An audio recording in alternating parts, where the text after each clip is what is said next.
The silence in the grand ballroom was so profound, you could hear the crystal chandeliers chiming.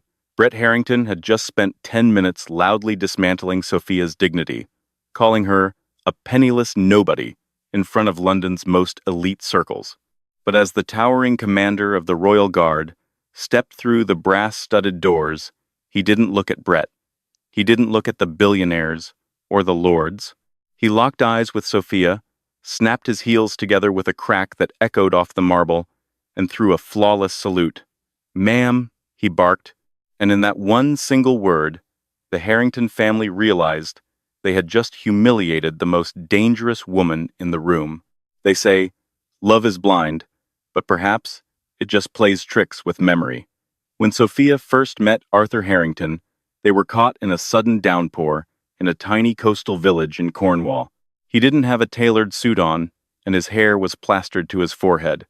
He laughed, offered her his umbrella, and for 6 months, they existed in a perfect, isolated bubble. He was sweet, attentive, and seemingly unbothered by the fact that Sophia lived in a modest flat in Kensington and worked as an independent historical archivist. But London changes people, especially people whose surnames are stamped on hedge funds and corporate high-rises. When Arthur brought Sophia back to the city to finally meet his family, the bubble didn't just pop. It shattered into jagged little pieces. The Harringtons were wealthy, not the quiet, unassuming wealth of old estates and worn tweed, but the loud, aggressively polished wealth of people who needed you to know exactly how much they were worth. Their primary residence was a sprawling monstrosity in Surrey, filled with imported marble and portraits that looked suspiciously newly painted to resemble ancestors they didn't actually have. At the absolute center of this gilded empire was Brett Harrington, Arthur's mother. Brett was a woman who wielded passive aggression like a finely honed scalpel. From the moment Sophia stepped into her meticulously curated drawing room, wearing a simple but elegant navy dress, she was evaluated, categorized, and dismissed. "Sophia," Brett had said, letting her name roll off her tongue as if she were testing a rather unpleasant vintage of wine. "Arthur tells me you work with old books?" "Historical archives, Mrs. Harrington," Sophia replied politely. "I specialize in restoring and authenticating military correspondence." She offered a thin, aristocratic smile that didn't reach her eyes. "How quaint. And your parents? Do they also dabble in dusty things?" "My parents passed away when I was young," Sophia answered, keeping her voice level. "My father was in the military, a soldier." Chloe, Arthur's younger sister, chimed in from the velvet sofa, examining her manicured nails. "How terribly brave, and terribly common."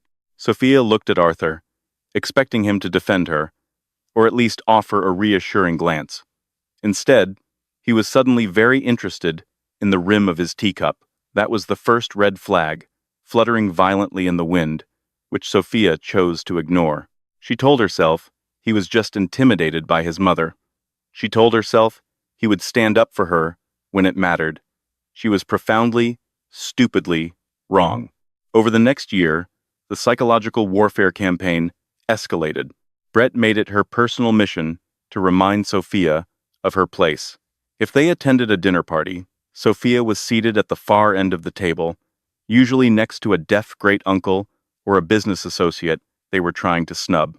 If she brought a gift, it was handed off to a maid before the wrapping was even acknowledged. Sophia endured it. She endured the sneers, the backhanded compliments, and the deliberate exclusions because she clung to the ghost of the man she had met in Cornwall. But the real torture was watching Arthur slowly morph into an extension of his mother. The sweet, carefree man who had kissed her in the rain was replaced by a rigid social climber who was terrified of losing his trust fund. "Mother just has high standards, Sophia," he would sigh when she confronted him after a particularly brutal Sunday roast. "You have to understand, our family has a reputation to uphold. Just try to blend in a little more. Don't talk about your work so much. People here don't care about old war letters." "They are historical artifacts, Arthur," Sophia had whispered, feeling a familiar, cold steel settling in her chest. "Whatever they are, Just smile and let Mother lead the conversation, he replied, checking his Rolex. He didn't know. He had absolutely no idea who he was talking to. Sophia had built a quiet, unassuming life precisely because the first 26 years of her life had been anything but. She didn't just read military correspondence. She had written it, under deep cover, under fire. But she had promised herself peace, and she thought Arthur was her ticket to a normal, boring, beautiful life. She was willing to swallow a mountain of pride to keep it. The breaking point began to loom with the announcement of the Street Jude's Winter Gala. It wasn't just any gala, it was the zenith of the London social calendar. Hosted at the Grand Dorchester Hotel, it was a charity event, heavily patronized by the aristocracy, military elites, and minor members of the royal family. To be invited was a statement of power. To be seated at a premier table was a coronation. The Harringtons, naturally, had purchased a platinum table months in advance, and Brett, sensing an opportunity for a masterpiece of humiliation, decided it was time to finally break the commoner her son was unfortunately attached to. The preparations for the Street Jude's Gala consumed the Harrington household like a fever. Conversations revolved entirely around who was wearing what, who had been snubbed from the guest list, and which royal was rumored to be making an appearance. A week before the event, a large, garish dress box arrived at Sophia's flat via private courier. Attached was a thick, cream-colored card with Brett's looping handwriting, "Sophia, darling, realizing your archivist's salary might not stretch to the requirements of such a prestigious evening, I took the liberty of selecting something appropriate for you. Do wear it. We wouldn't want you feeling out of place. B." Sophia opened the box, peeling back the layers of tissue paper. She didn't gasp. She just stared. It was a dress, technically speaking, but it was a horrific concoction of neon pink taffeta, excessive ruffles, and cheap, glittering rhinestones that looked like it had been rejected from a low-budget 1980s prom movie. It was monstrous. It was a deliberate, calculated insult. If Sophia wore this to the Dorchester, she would be the laughingstock of London high society. She would look exactly like what Brett claimed she was, a tasteless, desperate imposter trying to play dress-up. Sophia picked up her phone and dialed Arthur. He answered on the third ring, sounding distracted. "Arthur, your mother sent me a dress for the gala," Sophia said, her voice dangerously calm. "Oh, brilliant," he said, the relief palpable in his voice. "She mentioned she was going to help you out. She has wonderful taste, Sophia. Just wear what she sent. It'll make her happy, and it saves us an argument. Arthur, have you seen it?" "I don't need to," he snapped, his tone turning impatient. "Look, I have a massive merger to review. Just play ball, Sophia. For me. Please? I'll pick you up at 7 on Saturday." He hung up. Sophia stood in her tiny living room, looking at the pink monstrosity on her sofa. A younger, more reckless version of herself would have driven to Surrey, set the dress on fire on their manicured lawn, and walked away. But she possessed a terrifying reservoir of patience. She folded the dress neatly, placed it in the bottom of a donation bin down the street, and walked back to her flat. She opened her closet and reached past the modest cardigans and linen skirts to the very back, unzipping a heavy canvas garment bag. Inside was her own gown, a breathtaking, vintage Alexander McQueen in midnight blue silk. It was devoid of sequins or ruffles. Its beauty lay in the razor-sharp tailoring and the way the fabric moved, like liquid shadow. It was the dress she had worn the night the Prime Minister had handed her a small velvet box in a secure, underground bunker. Saturday arrived with a bitter, biting chill. At 6:45 p.m., Sophia received a text from Arthur. "Crisis at the firm. Going straight from the office. Mother is sending a car for you. Meet us in the grand lobby. Don't be late." Sophia sighed, adjusting the silver clasps of her gown, and grabbed her clutch. When she stepped outside, a sleek black town car was waiting. She gave the driver a polite nod and slid into the back. The drive to the Dorchester was tense. The city lights blurred past the rain-streaked windows. As they pulled up to the glittering entrance of the hotel, the driver didn't stop at the red carpet, where the paparazzi and valets were swarming. Instead, he drove around to the side of the building, stopping near a loading dock illuminated by harsh, fluorescent lights. "Excuse me," Sophia said, leaning forward. "This isn't the main entrance." The driver looked at her through the rear-view mirror, his expression apologetic but firm. "I'm sorry, miss. Mrs. Harrington's strict instructions. She provided me with a vendor pass for you, said you were to enter through the service doors and make your way to the lobby from the inside. She said it was easier." The velvet trap had snapped shut. Brett hadn't just tried to dress her like a clown. She was forcing her to enter the premier social event of the season through the kitchens, ensuring that if anyone saw her, she would look like she was trying to crash the party. "I see," Sophia murmured. "Thank you, driver." She stepped out into the freezing rain. She didn't argue with him.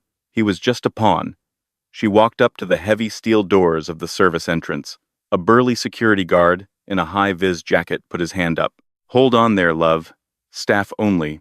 "I am a guest of the Street Jude's Gala," Sophia said, her voice cutting through the noise of the rain, holding his gaze with a look that she hadn't used in 3 years. "I was misdirected by my transport. I require entry." He blinked, taken aback by her tone, then looked at her immaculate midnight blue gown. Clearly, she wasn't there to wash dishes. Right. Just down the hall, take the service elevator to the ground floor, then left through the double doors." It took Sophia 10 minutes to navigate the labyrinth of the hotel's back corridors. By the time she pushed through the heavy wooden doors and stepped into the dazzling, chandelier-lit grand lobby of the Dorchester, she was perfectly composed, but a storm was raging in her blood. She scanned the room. The lobby was a sea of tuxedos, glittering diamonds, and expensive champagne. And there, holding court near the center staircase, was the Harrington family. Brett was resplendent in silver sequins, laughing loudly with the Duchess. Arthur stood beside her, looking handsome and entirely oblivious. Sophia took a breath and began to walk toward them. It was time to face the firing squad. The string quartet was playing a soft Mozart piece, but the real soundtrack of the lobby was the clinking of crystal and the hum of strategic networking. As Sophia approached the Harringtons, Chloe was the first to spot her. Her eyes widened, scanning Sophia's midnight blue McQueen gown, realizing instantly that she had defied her mother's sartorial sabotage. She tapped Brett's arm. Brett turned. When she saw Sophia, her polite, aristocratic smile vanished, replaced by a contortion of genuine fury. She hadn't worn the pink monstrosity. She hadn't cowered. She looked, without arrogance, better than anyone in her immediate circle. And to Brett, that was an unforgivable crime. Sophia stopped a few feet from them. "Good evening," she said evenly. Arthur looked relieved for a fraction of a second, then panicked as he saw his mother's face. "Sophia, you made it." "Barely," Brett hissed, though she kept her voice pitched for the immediate circle. "I see you declined my generous gift. How utterly predictable, ungrateful to the core." "The dress didn't fit, Brett," Sophia lied smoothly. "But thank you for the thought, and thank you for the unique drop-off arrangement. The kitchens are lovely this time of year." Brett's eyes flashed. She wasn't used to being challenged, certainly not by Sophia. She took a step forward, and suddenly, her volume increased. It was a calculated move. She wanted an audience. She wanted a spectacle. "I arranged that entrance because it is fitting, Sophia," Brett said loudly, her voice slicing through the nearby conversations. People began to turn their heads. "You do not belong walking the red carpet with families of our stature. Look at you, trying so hard to play dress-up in a gown you likely rented with Arthur's money." "Mother, please," Arthur muttered, his face flushing red. "Not here." "No, Arthur, it needs to be said." Brett projected her voice further. The string quartet seemed to realize a scene was unfolding and played a little softer. A ring of curious, wealthy onlookers began to form around them. "For a year, I have tolerated this. This gold-digging interloper, clinging to your coattails. You bring nothing to this family, Sophia. No name, no wealth, no pedigree. You are a dusty little book clerk who thought she could trap my son." The silence, in their immediate vicinity, was deafening. Even the Duchess Brett had been speaking to stepped back, looking terribly uncomfortable, but unable to look away from the drama. Sophia kept her spine perfectly straight. Her hands were relaxed at her sides. "Brett," she said, her voice low but carrying absolute authority, "you are making a scene. I suggest you lower your voice." "Don't you dare give me orders," Brett shrieked, taking another step forward. In her blind anger, she gestured wildly with her hand, which held a full flute of champagne. The glass tipped, and cold, sticky alcohol splashed directly across the bodice of Sophia's silk gown. A collective gasp echoed from the bystanders. Sophia looked down at the dark stain, ruining the vintage silk. Then she looked up at Brett. The older woman didn't look apologetic. She looked triumphant. "Oh dear," Brett sneered. "Such a shame. You'd better run along to the washroom and clean that up. In fact, why don't you just keep walking right out the door? You've embarrassed us enough for one night." Sophia turned slowly to Arthur. Her heart was a stone. "Arthur, are you going to say anything?" Arthur looked at his shoes. He looked at the crowd of billionaires and lords staring at them. He looked at his mother, whose glare practically dared him to speak. Finally, he looked at Sophia, his eyes full of pathetic, cowardly panic. Just go to the bathroom, Sophia," he whispered harshly. "Clean it up. Don't make this worse than it is. Mother is just stressed." That was it. The final thread snapped.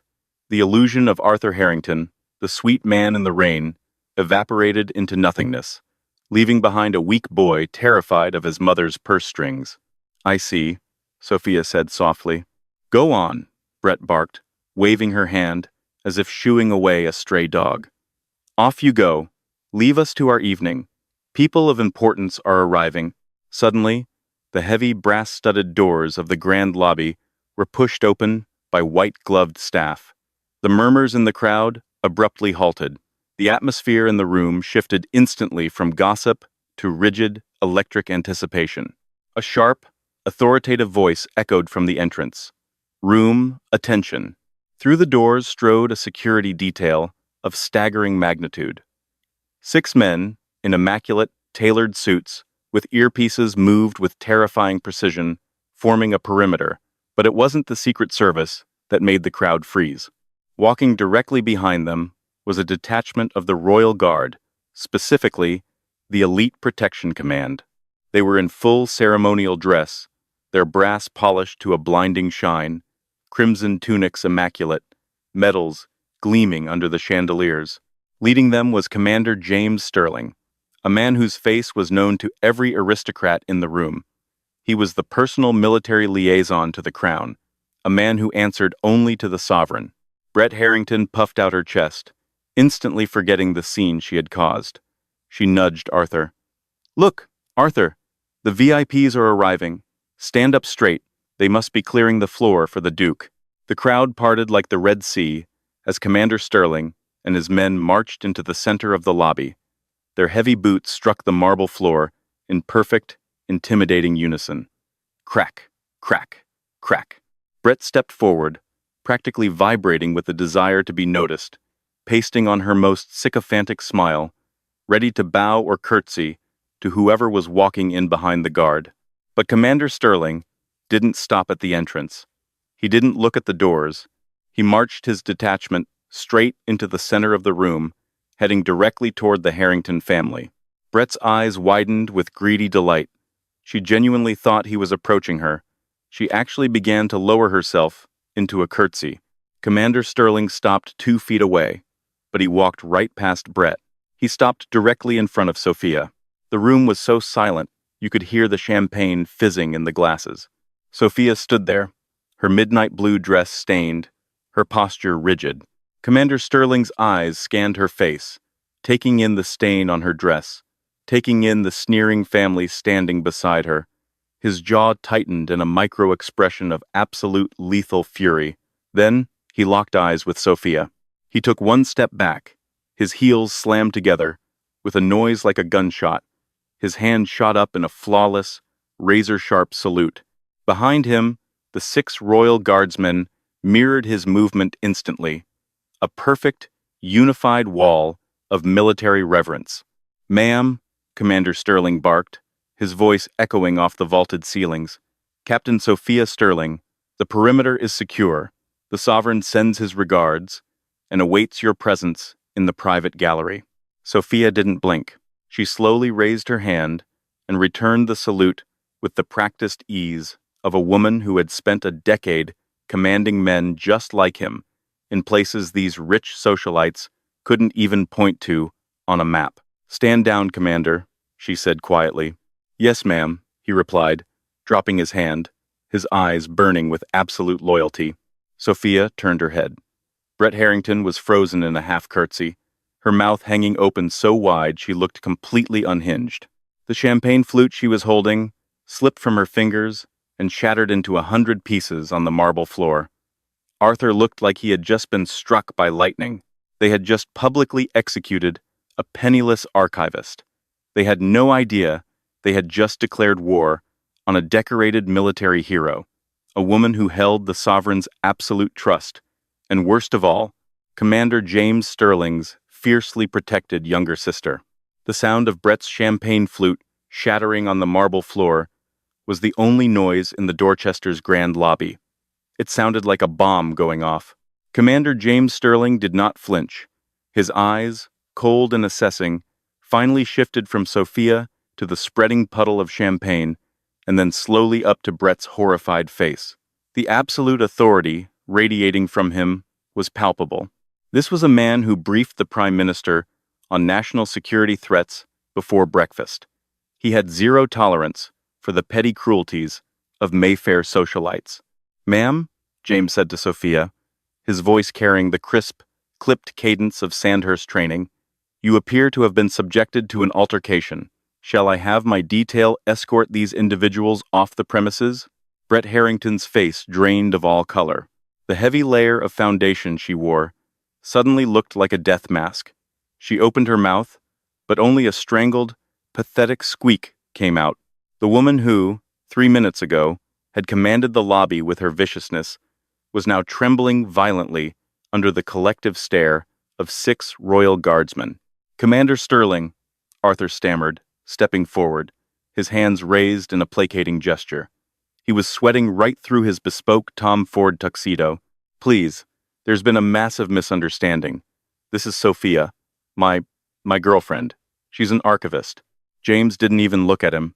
He kept his eyes locked on his sister, waiting for his orders. It was the ultimate display of disrespect to Arthur, treating him as though he were nothing more than a mild annoyance, a piece of furniture in the way of a military operation. "She's an archivist," Brett echoed frantically, suddenly finding her voice, though it was an octave higher than usual. "She works with dusty papers in Kensington." She isn't. "She is Captain Sophia Sterling," James finally interrupted, his voice dropping to a dangerously quiet volume that somehow commanded more attention than a shout. He slowly turned his head to look directly at Brett, formerly of the Special Reconnaissance Regiment, recipient of the Conspicuous Gallantry Cross, and she is my sister. If you ever raise your voice to her again, Mrs. Harrington, or so much as breathe in her direction, I will personally ensure that the only social event you are ever invited to is a tax audit by HM Revenue and Customs. Do I make myself clear?" The collective gasp from the surrounding crowd was delicious. Billionaires, lords, and shipping magnates literally took a physical step back from the Harrington family. In high society, association is everything. And right now, the Harringtons were radioactive. Arthur looked at Sophia, his eyes wide with a mixture of betrayal and sheer terror. "Sophia, is this true? Why didn't you tell me? Why did you lie to me?" Sophia looked at the man she had spent a year twisting herself into knots for. She looked at his weak chin, his panic-stricken eyes, and the way he instinctively hid slightly behind his mother's sequined shoulder. "I didn't lie, Arthur," Sophia said, her voice steady and completely devoid of the warmth she had once reserved for him. "I told you my father was military. I told you I specialized in restoring military correspondence. I simply omitted that I was restoring the correspondence of the operatives I served alongside in covert theaters. But why, he pleaded, entirely oblivious to the fact that he was cementing his own humiliation in front of London's elite. Why pretend to be a nobody? Because after spending 3 years surviving in war zones, you can't even point to, on a map, I wanted a quiet life, she replied, stepping closer to him. He flinched. I wanted peace. I wanted to see who you were when you thought I had nothing to offer you but myself. I gave you every opportunity to be a decent man, Arthur. I sat at the end of your mother's table. I swallowed her insults. I let you prioritize your trust fund over my dignity. Sophia reached into her clutch and pulled out the small, diamond tennis bracelet he had given her. For their anniversary, a piece of jewelry Brett had loudly pointed out was an entry-level piece. She dropped it onto the marble floor, right next to the shattered champagne glass.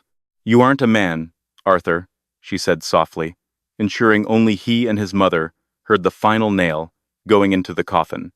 You're just an accessory to your mother's bank account. We are done. She turned her back on them. In the military, turning your back on an enemy is a sign of ultimate contempt. It means they aren't even worth the effort of keeping in your line of sight. Detail, form up, James barked. The 6 guardsmen seamlessly shifted, creating a protective wedge around Sophia. Lead the way, Commander, she said, as they marched toward the private, gold-leafed VIP elevators at the far end of the lobby. Sophia didn't look back, but she didn't need to. The whispers of the crowd were rising into a deafening roar of gossip. The Harrington family was left standing alone in the center of the lobby, surrounded by spilled champagne, shattered glass, and the smoking ruins of their social standing. The doors of the private elevator slid shut, cutting off the chaotic hum of the Dorchester lobby. The polished brass and mirrored interior reflected the stained silk of Sophia's McQueen gown. As soon as the elevator began to ascend, the rigid, terrifying posture of Commander James Sterling vanished. His shoulders dropped, he let out a heavy sigh, and he reached out to pull Sophia into a bone-crushing hug. God, I've missed you, Soph, he murmured into her hair, careful not to crush his metals against her. I missed you too, Jamie, Sophia said, leaning into her older brother's solid frame, letting the adrenaline of the last 20 minutes slowly ebb away. He pulled back, keeping his hands on her shoulders, and inspected the sticky, dark stain on her bodice. He pulled off one of his immaculate white ceremonial gloves and used it to gently dab at the silk, ruining the pristine fabric of the glove in the process. I told you playing civilian was a terrible idea, he scolded gently, tossing the ruined glove into a small brass waste bin in the corner of the elevator. You survived an ambush in Helmand Province, yet you let a Botoxed socialite throw cheap Prosecco on you? It was vintage champagne, actually, Sophia corrected with a tired smile. And I was trying to be normal, James. I just wanted to go to farmers' markets and read books. I didn't factor in the Harrington family's aggressive need for dominance. Well, your cover is blown now, Captain, he said, his eyes glinting with a dangerous, fraternal pride. And good riddance. That boy was a wet blanket. The lads in the regiment would have eaten him alive. The elevator chimed, signaling their arrival at the penthouse level. The doors opened to reveal a private corridor lined with heavy mahogany paneling and antique oil paintings. 2 more security personnel stood at the end of the hall, guarding a set of double doors. Are you ready for this? James asked, his professional mask slipping back into place. The Duke of Arlington requested your presence personally. He heard you were back in London.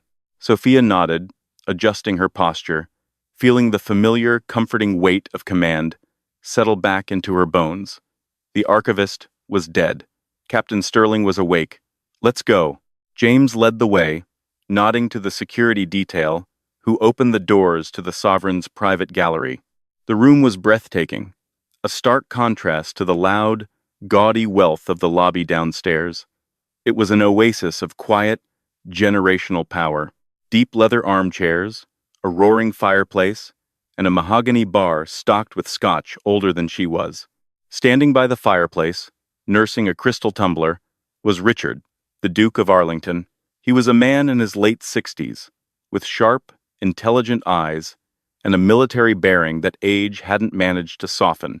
He was a senior advisor to the Crown, a veteran of the Falklands, and the man who had personally pinned the conspicuous gallantry cross to Sophia's uniform in a highly classified ceremony 3 years ago.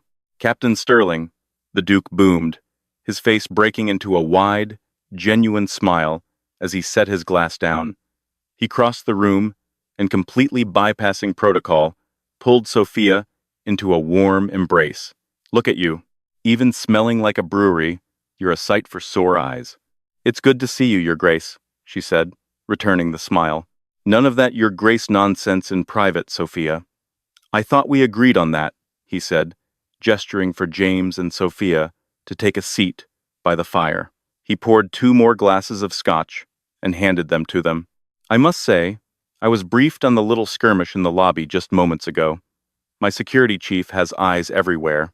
It seems you encountered the Harringtons. Sophia took a sip of the scotch. It burned perfectly all the way down. A minor tactical error on my part, Richard. I thought I could blend in. The Duke chuckled. A dry, raspy sound. Blend in? You? You're a wolf who tried to put on a sheep's fleece, my dear. It was never going to work. He leaned back in his leather chair, swirling the amber liquid in his glass. Though, I must admit, the timing of your public revelation is quite fortuitous. James raised an eyebrow, leaning forward. Fortuitous how, sir? The Duke's eyes narrowed, a shark-like intelligence gleaming in them. Arthur Harrington's firm, Harrington Holdings. They've been aggressively lobbying the Ministry of Defense for the new global logistics and supply chain contract. We're talking billions of pounds, complete oversight of our secure supply lines across Europe and the Middle East. Sophia's blood ran cold. The thought of a coward like Arthur, managed by a venomous snake like Brett, having their hands on the supply lines that kept her former squad mates alive, was sickening. You cannot give them that contract, Richard. They lack the integrity, let alone the security clearance, to handle something that sensitive. They crumble under social pressure. Imagine them under foreign leverage. I am well aware, Sophia, the Duke said smoothly. In fact, the primary reason I am attending this tedious gala tonight was to finalize the final round of vetting for that very contract. Brett Harrington has been leaving me voicemails for a month, trying to secure a private meeting tonight. The Duke stood up and walked over to the heavy velvet curtains, looking down at the glittering street below. The Harringtons' wealth is largely built on a house of cards, heavily reliant on government favor and royal warrants. They believe this Modi contract is their crowning achievement, their ticket to the inner circle of the aristocracy. He turned back to face her, a slow, predatory smile spreading across his face. I was already hesitant, the Duke continued softly. But hearing that they publicly abused a decorated hero of the crown, that they insulted the sister of the commander of the Royal Guard, well, that is a matter of national security, wouldn't you say, Commander? Absolutely, sir, James replied, his voice practically vibrating with satisfaction, a clear indicator of poor judgment and unstable character. Precisely, the Duke said, returning to his chair. He picked up his phone from the side table and pressed a single button. Charles? Yes, it's Richard. Regarding the Harrington Holdings contract. To pull it. All of it. In fact, initiate a full audit of their current minor government tenders. I want them frozen out of Whitehall by Monday morning. He hung up the phone and looked at Sophia. They wanted to humiliate you to secure their place in high society, Sophia, the Duke said quietly. Instead, they just burned their own empire to the ground.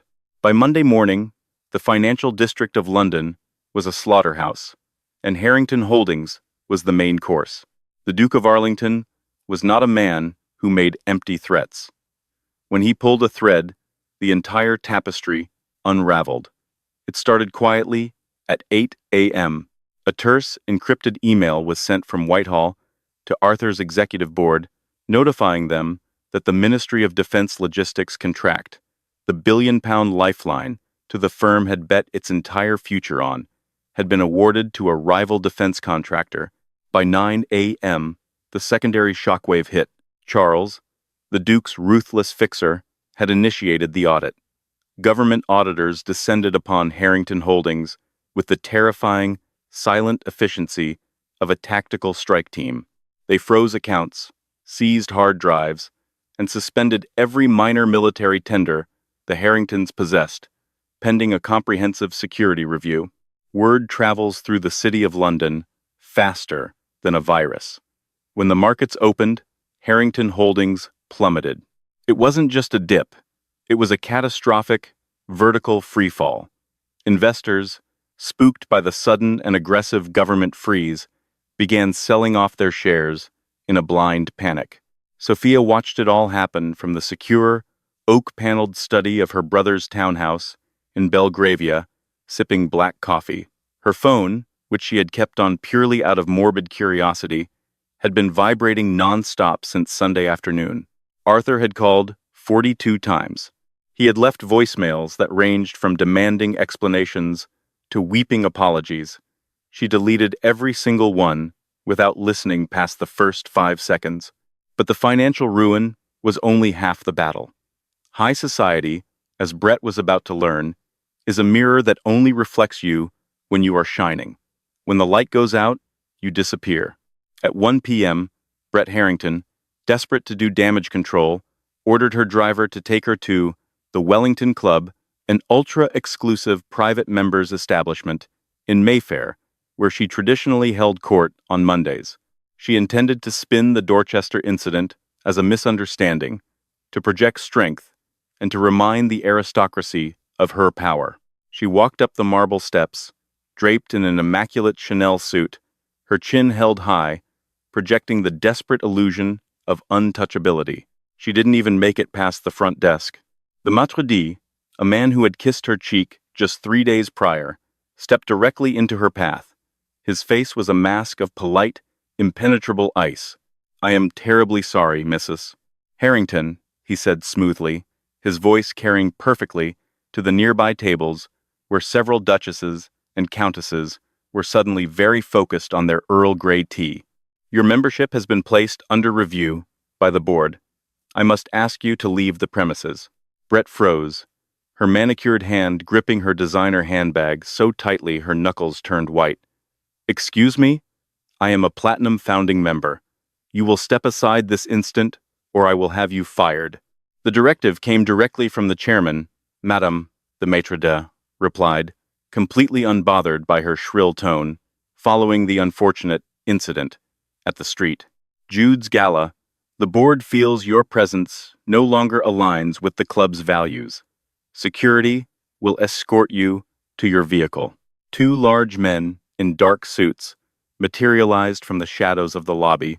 Brett Harrington, the woman who had spent a year telling Sophia she didn't belong, was publicly and unceremoniously marched out of the only world she cared about. She was radioactive. The social guillotine had fallen. By Wednesday, the Harringtons were essentially ghosts in their own city. The invitations to summer regattas, charity balls, and gallery openings were rescinded one by one.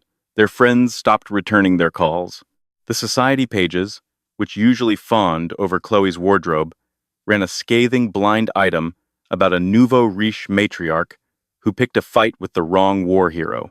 Arthur, drowning in the collapse of his firm and the hysterical wrath of his mother, finally snapped. Desperate, he drove to Sophia's modest flat in Kensington, hoping to grovel, to manipulate her into calling off the dogs. He pounded on the door for 10 minutes, shouting her name into the rain. Finally, the elderly landlord opened the ground floor door. "She's gone, mate," the landlord said, eyeing Arthur's rumpled, soaked suit with distaste. "Gone? Where? When is she coming back?" Arthur pleaded, his voice cracking. "Moved out completely on Sunday morning. Military lads came in a big green truck, cleared the whole place out in 20 minutes flat, handed me the keys and told me she'd been reassigned." The landlord paused, a cruel smirk touching his lips. "She left a message, though. Said if a bloke named Arthur came crying around here, I was to tell him that his mother's dress looks lovely in the charity bin down the street." Arthur collapsed onto the wet concrete steps, putting his head in his hands. The sweet, compliant archivist was gone forever. In her place was a ghost who had systematically dismantled his entire life in under 72 hours. The collapse of a dynasty rarely happens overnight, but the Harrington family was a spectacular exception. Over the next 3 weeks, their carefully curated empire of arrogance was dismantled brick by gilded brick. The Ministry of Defense fraud investigation had acted as a massive, fatal, localized earthquake, triggering a tsunami of creditors who suddenly realized the Harringtons' legendary wealth was built entirely on leveraged debt and fragile social capital. The sprawling Surrey estate, the very place where Brett had once relegated Sophia to the corner of the dining room, was seized by the banks. Sophia read about it in the Financial Times over her morning espresso.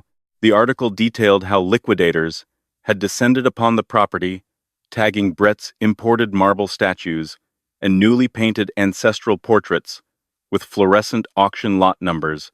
Rumor had it that Brett had suffered a complete nervous collapse on the front lawn when a repo man towed away her prized Bentley.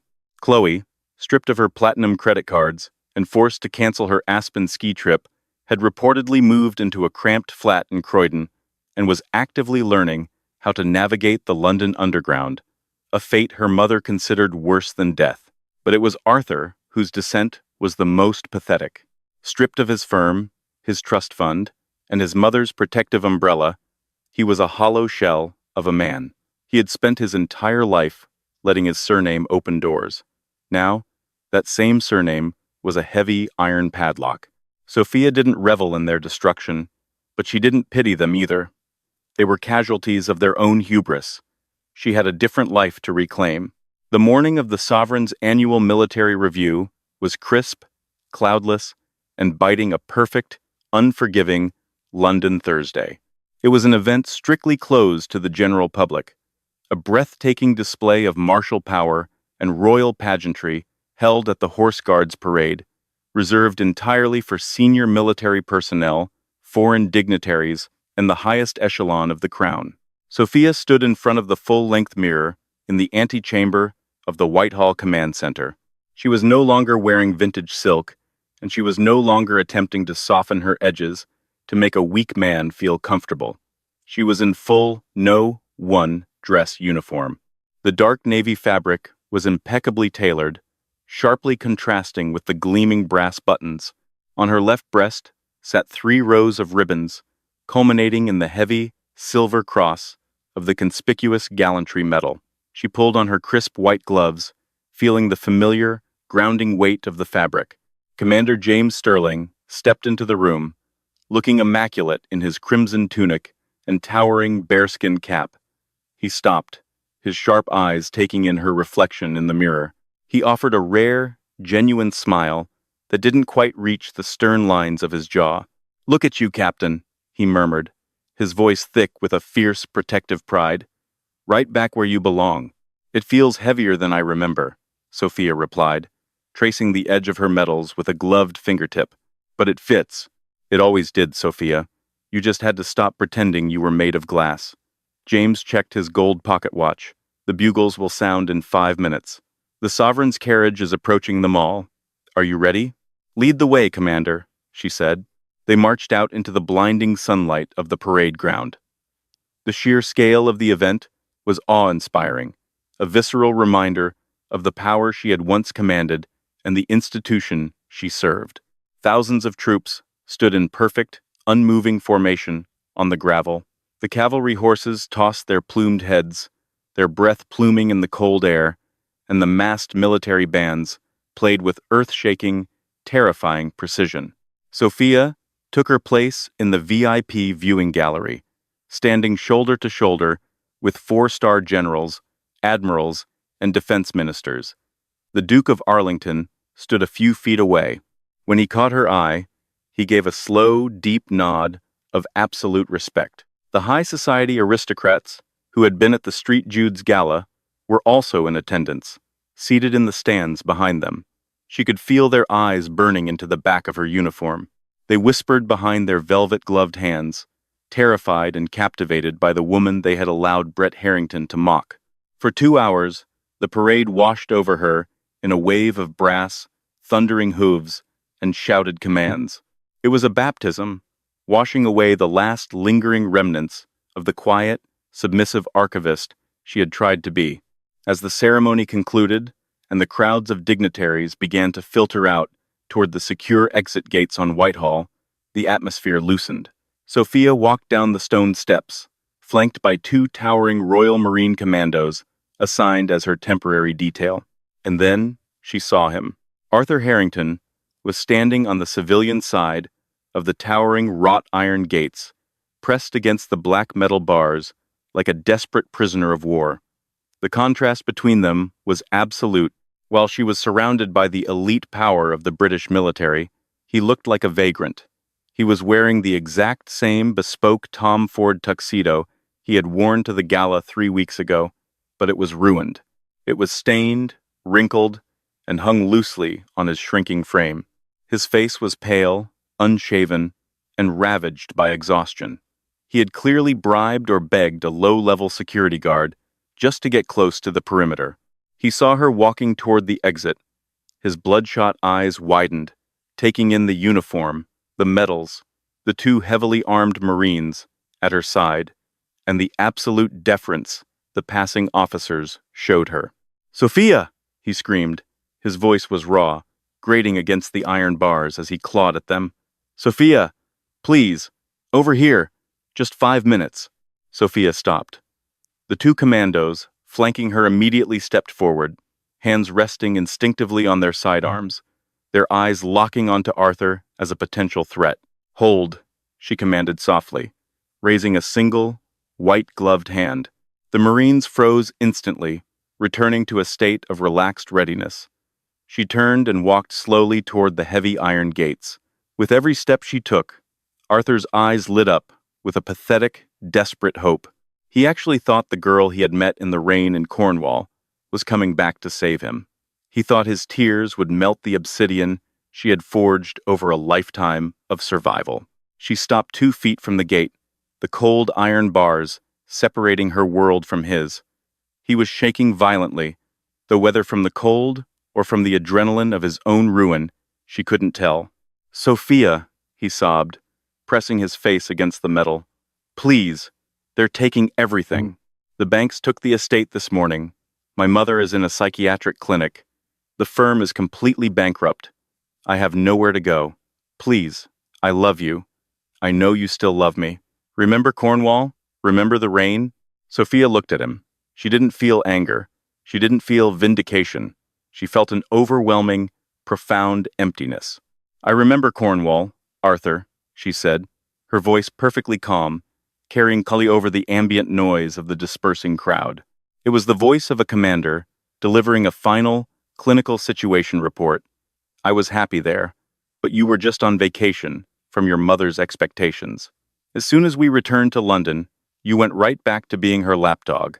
I was a fool," he pleaded, shoving his hand through the bars, desperate to touch the sleeve of her uniform. "I was a coward. I know that now. I should have stood up to Brett. I should have protected you from her. Just talk to the Duke. Tell him to call off the auditors. You have the power to fix this. We can start over." She looked at his outstretched, trembling hand. She didn't move an inch. "You didn't ruin your life because you failed to protect me, Arthur," she stated coldly, locking her eyes onto his terrified gaze. "You ruined your life because you fundamentally misunderstood who needed protecting." His hand slowly dropped. The realization finally hit him, settling into his bones with the suffocating weight of wet concrete. She wasn't a victim he had failed to save. She was the predator he had foolishly invited into his house and tried to cage. Your family valued power over character, wealth over loyalty. You wanted a prop to sit at the end of your table, to absorb your mother's venom and make you feel like a man, she continued, her tone dropping to a lethal whisper. "But you chose a soldier. And soldiers do not absorb fire, Arthur. We return it." He opened his mouth to speak, but only a broken, breathless sob escaped. He slumped against the bars, sliding down to his knees on the cold London pavement. Sophia took a step back, breaking eye contact, severing the final, invisible thread that tied her to the Harrington family. Detail, she commanded sharply.